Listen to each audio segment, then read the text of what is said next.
A-To-Zed Reseller Podcast, episode 41. I'm Jamie. And I'm John. And we're going to talk some reselling. So how's it been going this week, John? Good sales? Yeah, not bad. Sales have been pretty good on eBay. Poshmark's definitely still kind of slow, but as expected, my sales have boosted up a little bit because I've been selling some of my personal video game collection and things like that. So some of that stuff's already sold, but I think that also generates good traffic and, feeds that algorithm a little bit. So I'm selling off some other items on eBay as well. And yeah, pretty good week so far.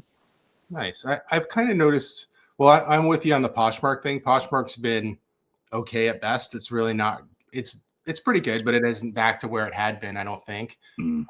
My eBay's definitely slowed down, and I think it's because I've had a couple cases open and a few things that I've been trying to work through. And as soon as you get anything like that, I find it just totally, it doesn't, you're still going to sell those high in demand items, but those like long tail items just seem to not sell. And I don't know, there's no real, I can't show you the proof that that's what happens, but it just seems to happen that way. Once you kind of get into a little bit of trouble on eBay, they sort of slow down everything. It seems that way. Like anything at all, it seems like, okay, no, let's just pause the traffic here. And it's weird. And yeah, obviously I don't think there's any actual scientific data out there to prove it, but no, I mean, every single reseller says the same thing. So yeah, it seems highly likely. A little bit later on, I'll get into what an update for you on the return for the bobbleheads and how that's all playing out. I do have a little bit of an update, but I have some new aggravating eBay news that it's fresh in my mind because I just got a recent message as of maybe 15 minutes ago again. So do you remember me saying that I was excited about winning the Polaroid camera and then I sold it on eBay? And, what a great flip that was, nothing or a free item into something. I do remember that. Yeah. Uh-oh. What happened? So I never really told you what happened with the item. So about 2 days after, the person reached out and said, "Hey, that's my wrong address. My account's been hacked." So first of all, have you ever had somebody try to say this to you? I've had this happen before, and I usually don't believe it. Well, not about being hacked, but I have had people reach out and say, "Hey, that's my wrong address." So it's like, okay, well, I mean, if it's already shipped, that's on you. If it hasn't yet been shipped, then we need to cancel the order, blah, blah, blah. Yeah.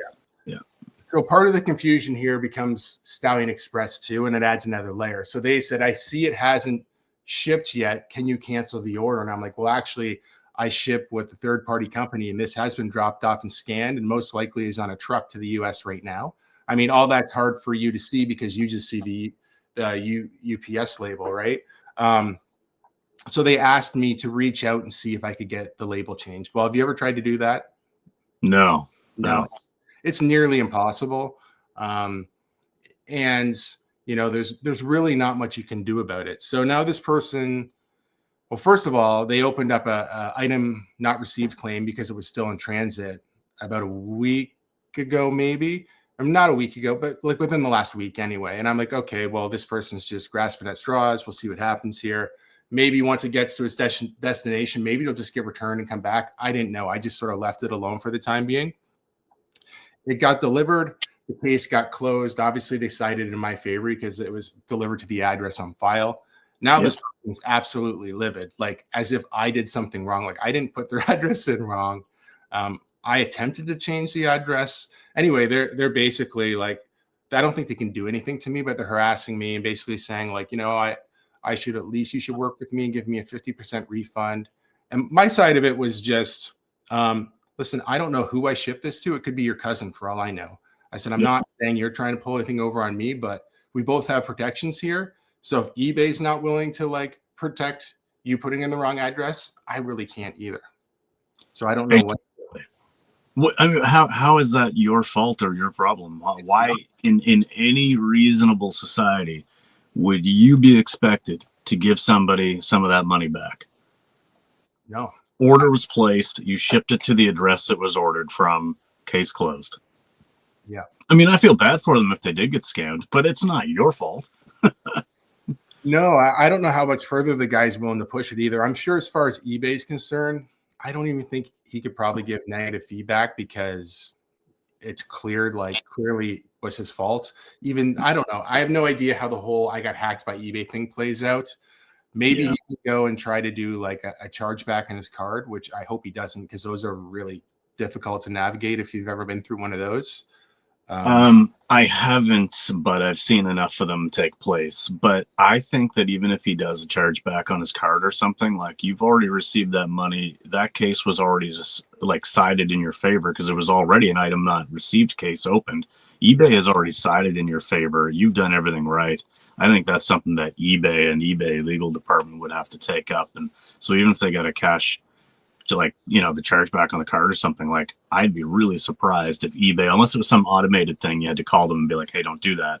I'd be surprised if eBay would like automatically take those funds from you because like, as far as they're concerned, like that transaction's over. I have had one before, like last year I had one because I shipped. I think we talked about this. Somebody ordered VHSs, a lot of 5 brand new VHS, and I had 3, and 2 of the other ones I sent were brand new and sealed, but not the same brand. And it definitely wasn't what I sold. I just thought maybe they wouldn't care. I reached out to them and tried to send messages. They never replied. They obviously never read them because I actually did wind up a month after it was all closed, getting them back in the mail through Stallion in my PO box. But eBay they just put money on hold. They don't really take it from. They do take money and put it on hold from your account, and then you have to decide whether you want to dispute it or not. In that case, I did not dispute it because I clearly sent them something that was slightly different, but I thought acceptable in that case. But obviously, didn't play out that way. Yeah. Well, I don't know. I mean, keep me posted on that one. I'd have a hard time believing that, like, even if you did have to get on the phone with eBay and talk to them, I think it's pretty clear, like.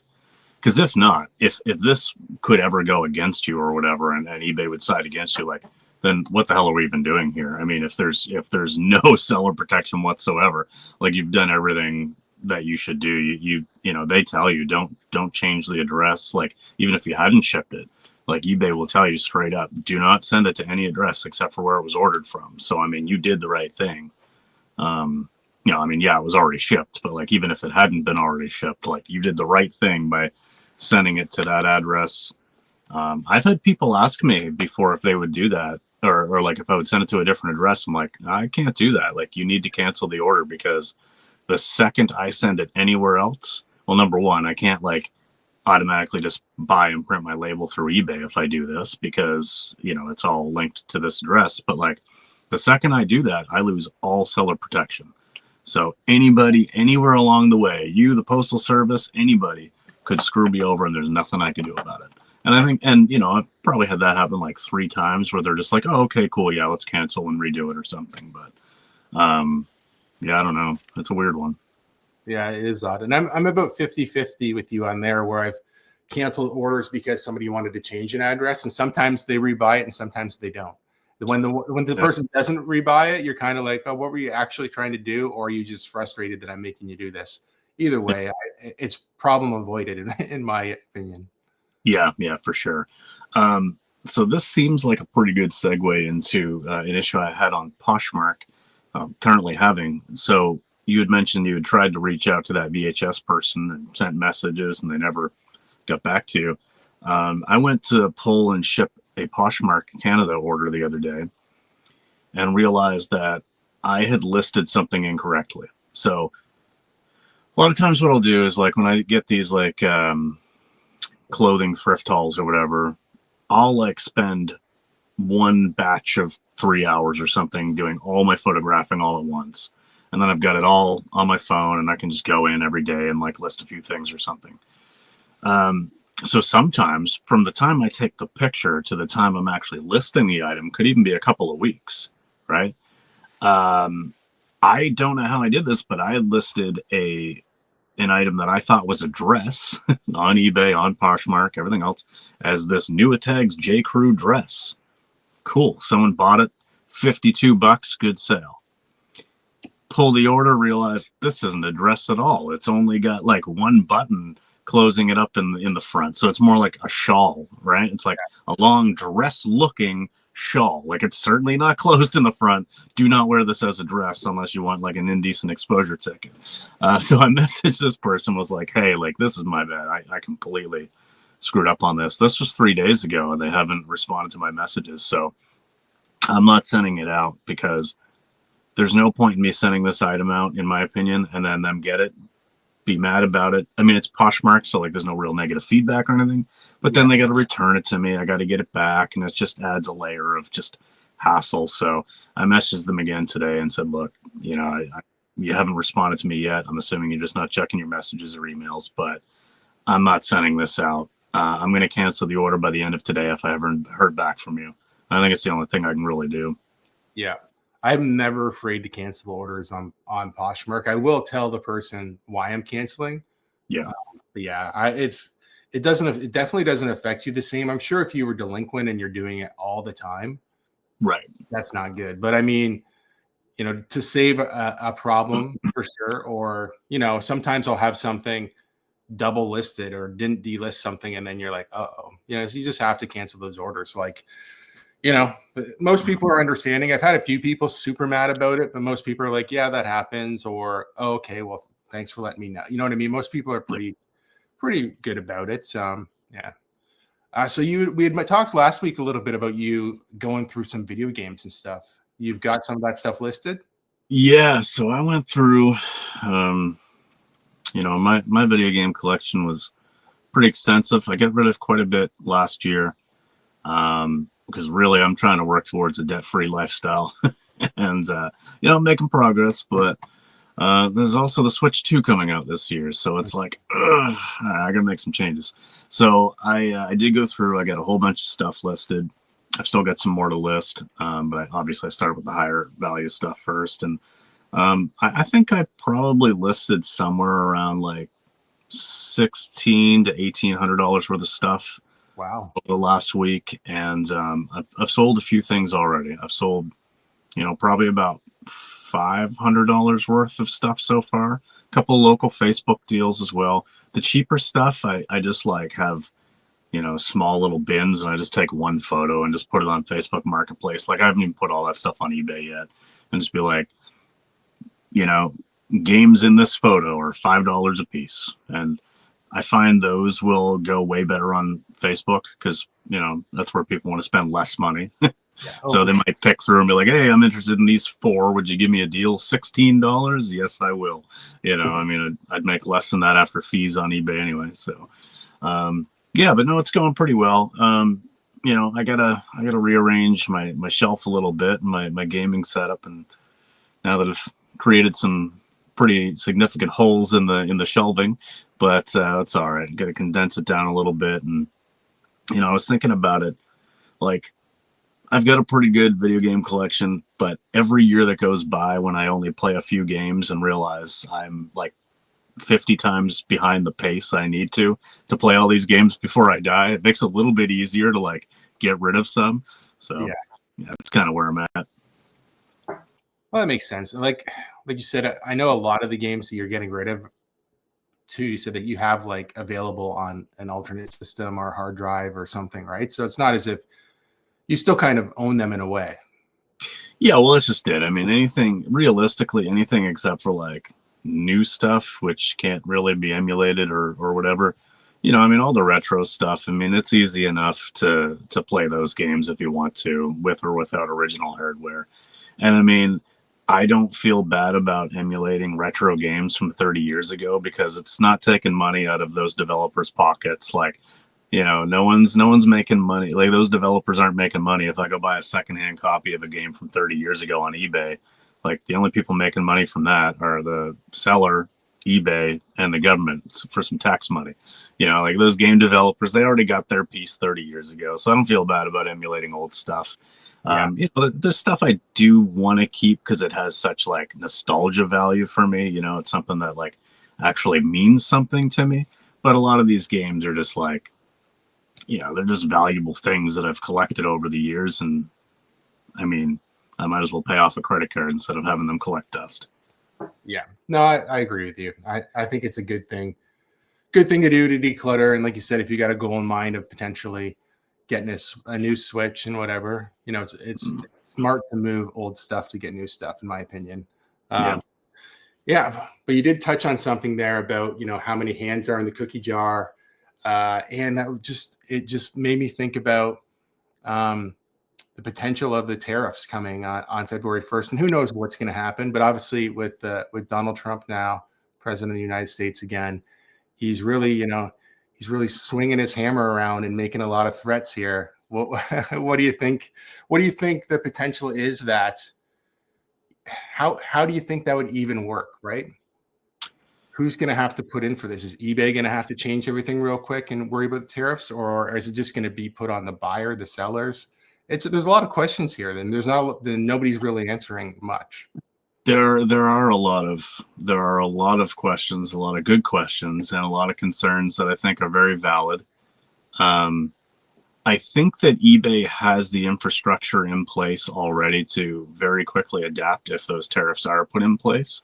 Because like if you sell internationally, there's value added tax like VATs and tariffs and stuff that like you don't see as a seller. If I sell a game to the UK or I sell something to France or Australia or something, like I know that those buyers, like I'll see little things like, buyers have paid certain VATs or taxes so that like, they know that when it gets to customs or wherever else, like I'm not on the hook for that. It's already taken care of.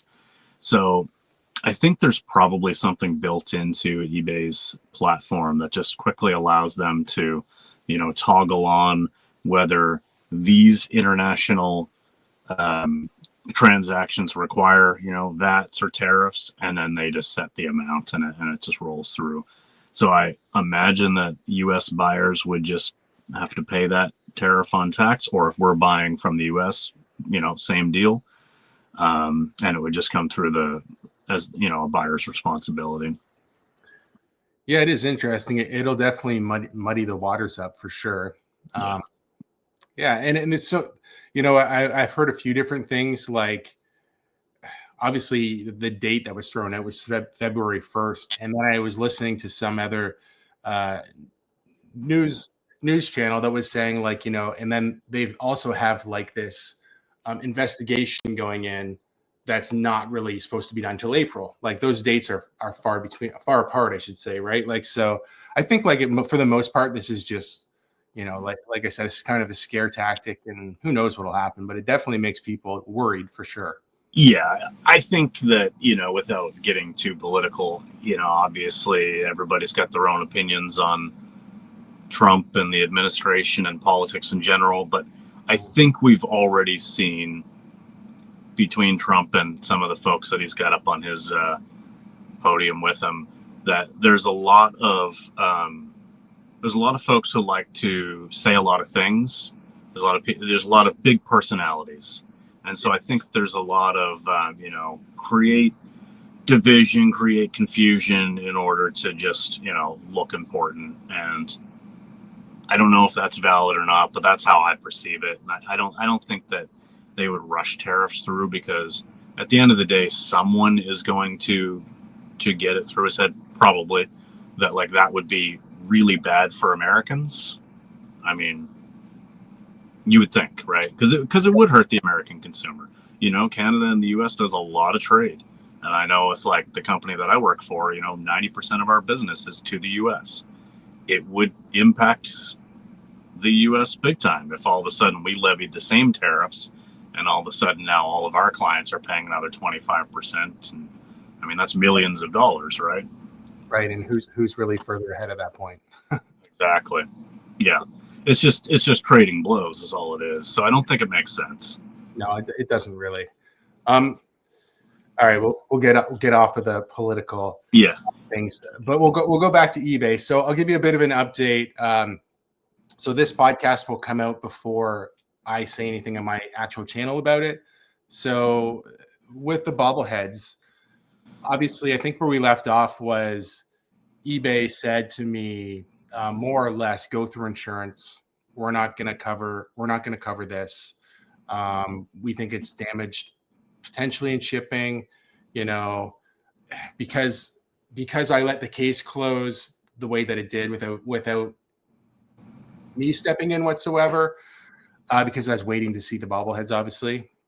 That's where they ended it. But I called back and spoke to a representative again and basically just said, like, hey, I wasn't given an opportunity to close this case. This was put on hold. I called back on day 9 with the intentions of closing the case. I was told I couldn't. And then when I called back, or before I could even call back on day 10, it was closed in this person's favor. And I never even got an opportunity, to use my privileges as a top rated seller. And not only that, not have a defect on my account, right? So case closed without you being involved is a negative, and you can only do 2 of those before you lose top rated seller within, I think, within the reporting period, whatever that is. I don't % know. So anyway, so I did reach out. This person looked through everything. They said, here's what we're going to do. The eBay system is tough. The eBay back office has a heart, and they can see what happened here. We're going to put it through there. We're going to ask for them, for someone to, basically they sit down in a meeting room and they go through some of these things. And this was brought through and they talked about it. At the end of the day, they gave me back $280 to my account. I had to wait 4 business days to get it back. Initially, they did not take away my seller defect, but then I called back and talked to somebody again, and they said, well, you know what? Actually, that was part of what was supposed to happen, and they didn't do it. So he wound up taking it off of there within like 15 minutes of me being on the phone with him. Now, the only reason why I bring it up because I'm sure people might be interested, but I had so much negative, and I've had personal messages sent to me and then messages left on my YouTube channel just saying, you're wasting your time. What are you doing? Just basically eat it. If it was a $20 video game, sure. Right. Just refund the person, move on. This is a bigger return. And I think the fact that maybe people aren't willing to put in that extra little effort just maybe shows how they feel about their business. Like, I care enough to not want the defect. Yeah. And I do care enough that I don't want to leave, nearly $300 on the table if I don't need to. Right. Well, yeah, exactly. I mean, look, it's there's a line, obviously, where, if it was something small, like, is it worth the trouble? Because obviously you got to value your time as well, the time it takes to even go through the motions to try to get a decision about this. But I mean, if you're talking hundreds of dollars and a defect on your account, I mean, I don't care if I was a multimillionaire. If someone like returns something in that condition, like, that's just, to me, that's just a blatant disregard for me, for, my item coming back to me. Like that's just not acceptable. So of course I would want to, like, say, hey, wait a second, something's not right here. It's just a matter of principle, really. And I mean, yeah, to just be okay with it and eat that and be out hundreds of dollars and also have a defect on your account when you did nothing wrong, that doesn't make any sense.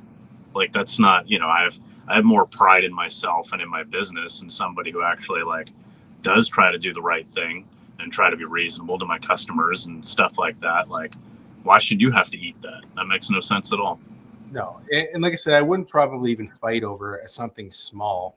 It just the way the whole thing was handled, it was just clear to any human who looked at this that something wasn't right here. Like, so I don't know.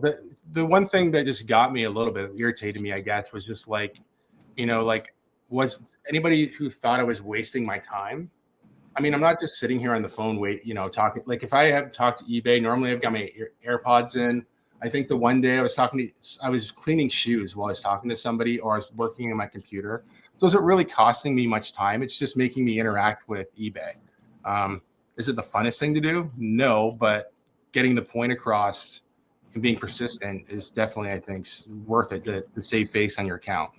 Oh, definitely. I mean, yeah, and like you say, you're multitasking. I mean, I do that all the time. If I have to use the phone, it's typically speakerphone, or like, I've got it on and while I'm doing something else. If I have to wait on hold, I'm not sitting there on the phone waiting on hold thinking, oh my God, this is taking forever. I've got it on speaker and I'm doing something else. Sometimes I might be sitting here playing a video game on my Switch or something. So it's not like, I don't know. I think a lot of people do have a defeatist mentality, and I kind of feel bad for them when they just automatically want to give up on things like that. That's not me. Yeah, it's tough. And I kind of get part of it too, because when you do just talk to eBay, typically, a lot of times you'll talk to a representative who doesn't know policy that well, or isn't Or at all. or at all, or motivated to help you in any way, right? Um, so I've actually hung the phone up before, like politely said, okay, that's fine, goodbye. Call back. Thanks anyway. I've done that multiple times where because you're like, I know this is going nowhere. So, Well, and I like just one more thing on that from me is like I worked in a call center before, and I know how a lot. And I don't know if this is exactly the setup or the case with eBay, but I mean, like most likely, customer service representatives who are on the phone are farmed out to a call center. That's typically how it works. And the training is typically 4 days at most, and so you've just got this like little guide. You've got this online wiki. Oh, here's the problem. Okay, click on this, and you follow the steps. And like for anybody who hasn't been there and isn't seasoned at it, like maybe this is just you've been there 2 weeks and you don't have a clue about anything from eBay. You're just following the steps, and those guides are always outdated because especially something like this, with eBay and policies and stuff, like there are so many nuanced things that can't be clearly captured in a, if it's A, do B. If it's B, do C. Like there's so many things that, fall outside of that, right? So I always have a little bit of patience for people who work in call centers if I'm ever on the phone. But yeah, sometimes it is clear they can't help you. And yeah, it is what it is. Yeah, it is. And it's funny, the odd time you'll call and you get like just your classic true blue American, and that's who you're talking to. And then, like at least at other times you get a foreign call center, and it's pretty clear you can tell the difference. And not to say I haven't had good service from or bad service from both. But yeah, there's quite a bit of a difference on maybe training and maybe just the way that things work, in North America compared to places. Yeah, there's a lot of cultural differences for sure. Yeah. So moving on from this, did you have a particular sale of the week? I did, and it is one of my video games that I sold, and I'm gonna call it my sale of the week because it was an intuitive sale. It was something that I thought, you know what, this is probably worth more money now because there was recently another movie in the franchise released, and that was the new Sonic the Hedgehog movie. And so the game is Shadow the Hedgehog for PS2. And I think it was also released on GameCube. And Shadow the Hedgehog has been one of those games over the years that kind of like sometimes is worth $30, sometimes is worth $90. And it kind of just goes up and down and up and down. And the last time a Sonic movie came out, it skyrocketed. And the thing is, it's actually a pretty terrible game. I think its overall like Metacritic score or something like a 48. I mean, it's not a good game at all. It's just, I'm a fan of the Sonic series, so it's like, I'll just put it on my shelf and it's fine.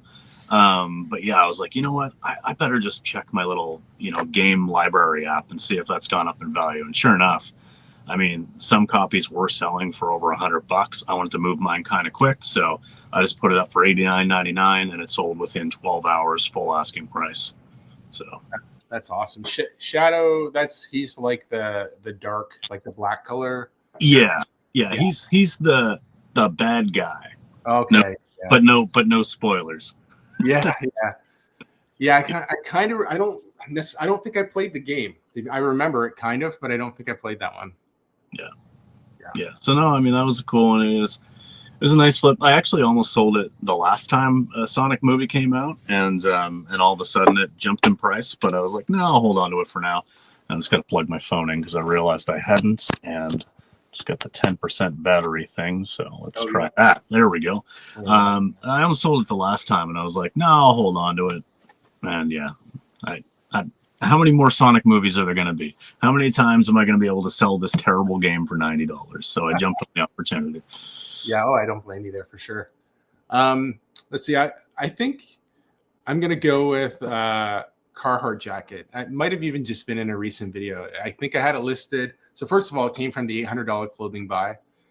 I could have grabbed a couple other jackets from him, but they were, I know Carhartt jackets, typically people say like, oh, if it's beat to crap, it's fine. Maybe it's worth more money. The ones were too far gone. This one just had some color distressing, no rips, no tears. I listed it for $100 USD, accepted $80 USD, which is 114, 115, something like that right now, I think. Yeah. And yeah, I don't know. I don't even know what I took. What I maybe gave him $20 for it. Not too much. Right. It's so hard because from my I'm looking at it like that was $800, and I'm just chipping away at the $800, and I'm probably got my money back already if I looked close enough. However, there were real prices, right? The sort of like the more modern or like the 2000s plus t-shirts were all like $5. Some of the other t-shirts were like $10. You know, Right. Some of the hoodies were 15 to 20. Everything was all over the place. We kind of made piles. I should have took a picture of his kitchen. It was crazy. There, here's like the I don't care pile. Here's you can take this one pile. It was pretty awesome. It was a lot of fun, and I really enjoy picking all that stuff that way. Yeah, but happy with that sale. I mean, that's a nice flip Carhartt jacket. Hard not to want to keep it. I think it was a 2X. It would have been big on me, but you throw a hoodie on underneath, whatever. It doesn't take long to build layers. I could have kept it, but I've got a nice my winter jacket, like that type of work jacket is like it's not Dickies. I'm trying to remember what brand it is. Like Duluth Trade Company or something. No, Tough Duck. That's what it is. Oh, okay. Yeah. So I mean, it's fine. It's fine for what I need. I don't need to have a Carhartt to have a Carhartt, essentially, right? Right. Yeah. No, those jackets, man, they're good. And I think I know exactly. Like I don't remember seeing it in one of your recent videos. I might have just missed it. Sometimes I'm listening to videos and not actually watching them. Yeah. Actually, I spend a stupid amount of time listening to videos and not watching them. But yeah, I mean, I've sold 2 of them before, and same deal. Like, just even if they're just a little discoloration or a little bit, worn or whatever. Like, especially, I'm assuming it was like a beige like zip up with like probably had a little Union Made tag in the inside or something. It was black, but it was almost faded out gray in some spots. Okay. Yeah. Right. Yeah, actually, one of these, because I'd sold 2 of them. One of them actually was in one of my local stores that I always go in and do some shopping and stuff. And I, got to the new rack as the girl was bringing it out, and she's like, "You're gonna want this," and she hands me the Carhartt jacket because she just knows that I was a reseller, right? She's wheeling it out and immediately just takes it off the rack to hand it to me as I'm coming to the new rack. "You're gonna want this." So I was like, awesome. Thanks. I appreciate it. $8 and 120, just like that. Nice. It might be in my next video coming out. I've been trying to pre-record ahead of time so I don't have to scramble so much. Who knows? I don't know where it was, but it was recent anyway. Okay. Yeah, I realized today I've done a terrible job of putting out new content lately. My last video went up 12 days ago. I'm like, what am I doing? You know what? Did I just disappear for a while? And then all of a sudden I'm like, wait a second, I'm not making a YouTube video. Like I got to do that. In fairness, I also do need to earn my Sidekick Tools subscription and, put out a piece of content for them. And it's like, Jesus, it's been 12 days. What am I doing? Yeah, I must have looked yesterday or the day before because I'm like, oh, John, I just click on stuff that comes up in my feed if I'm just putting it on the background.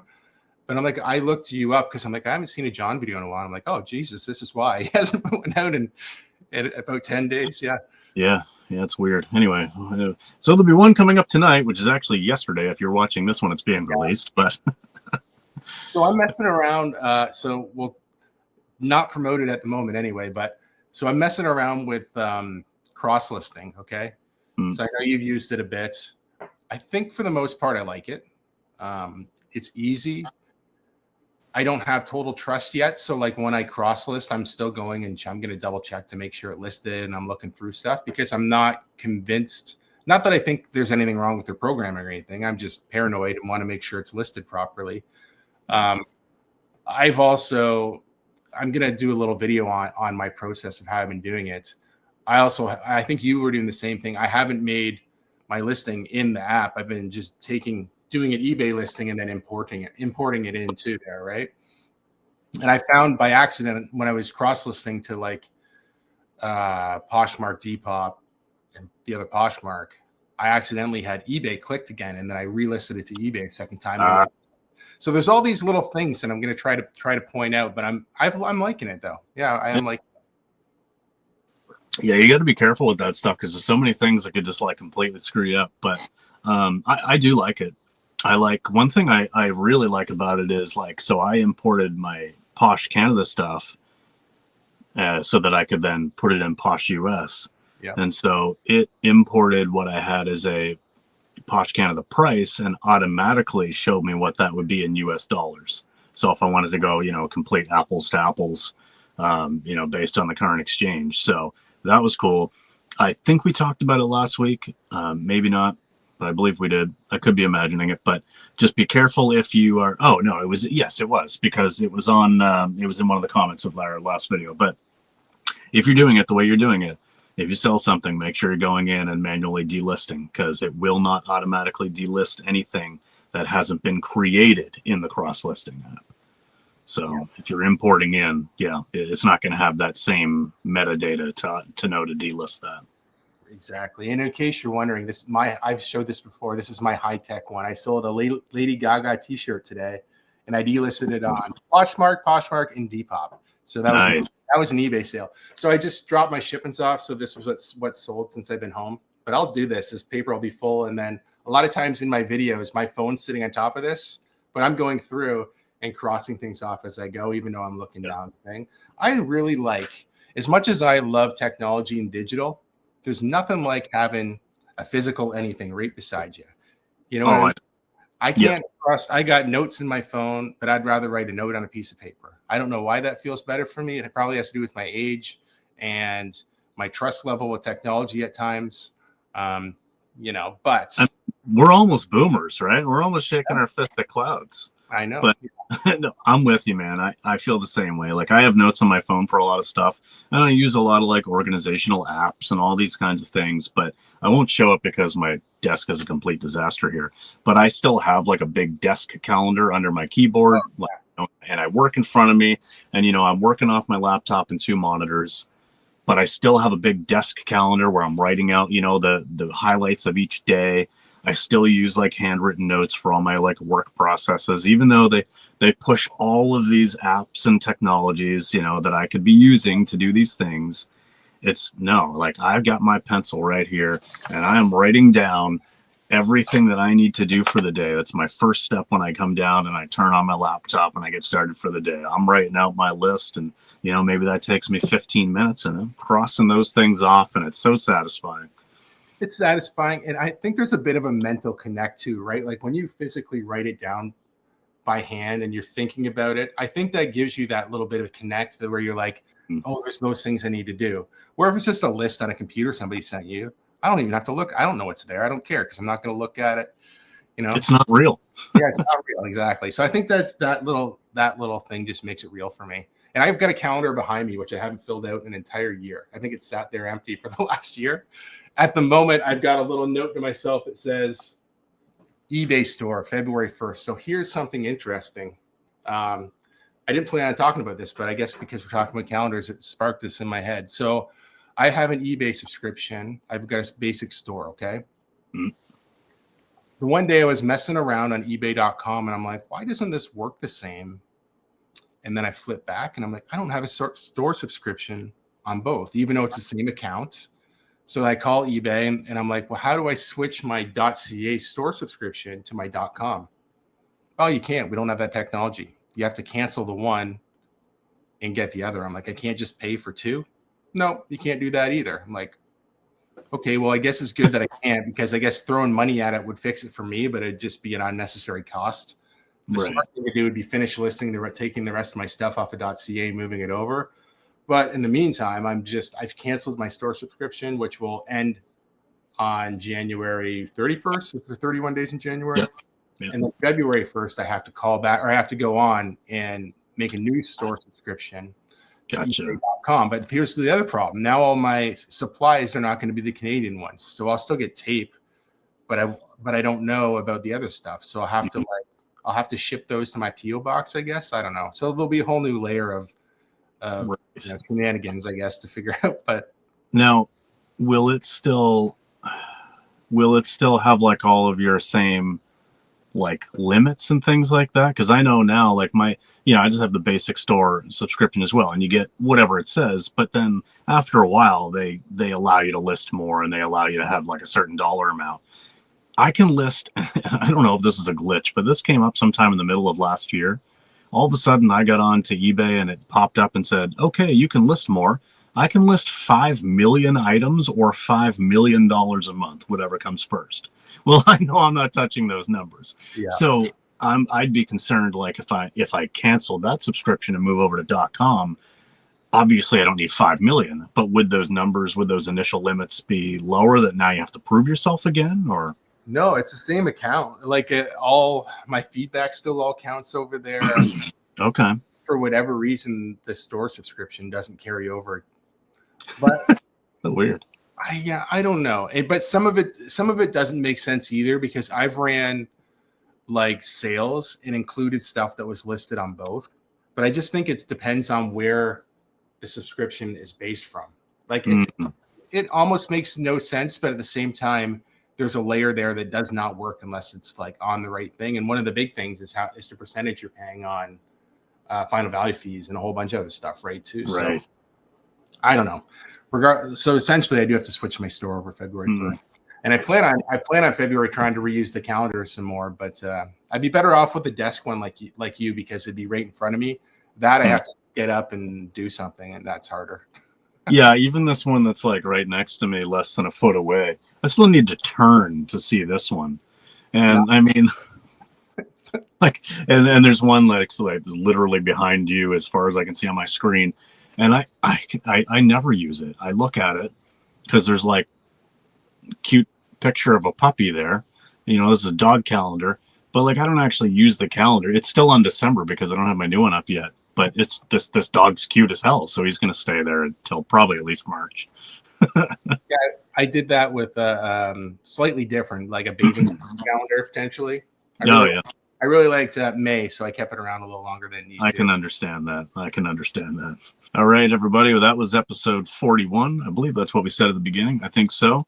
Thanks very much for hanging out with us today.